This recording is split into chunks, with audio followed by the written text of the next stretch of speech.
Argentine ফুটবলের factory থেকে আরও এক জাদুকর এসে হাজির। লিওনেল মেসির উত্তরসূরি খোঁজা আর্জেন্টিনার পুরনো অভ্যাস। তবে জিয়ানলুকা প্রেস্টিয়ানি যা দেখাচ্ছেন তাকে শুধু সম্ভাবনা বলাটা এখন অন্যায়।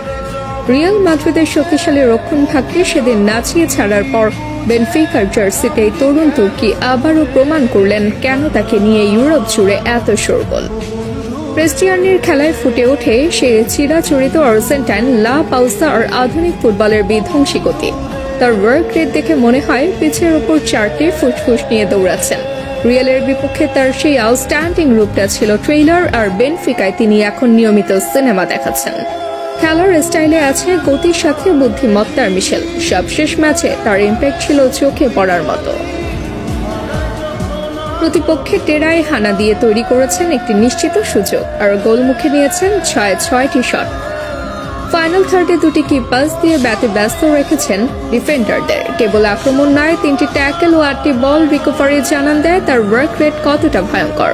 প্রতিপক্ষের সাথে শারীরিক ও গতির লড়াইয়ে 6বার ডুয়েল জিতেছেন তিনি। প্রেস্টিয়ানের বিশেষত্ব হল তার বললেস মুভমেন্ট। বল পায়ে না থাকলেও তিনি প্রতিপক্ষের জন্য জীবন্ত আতঙ্ক। তার চোখে মুখে জেতার আগ্রহ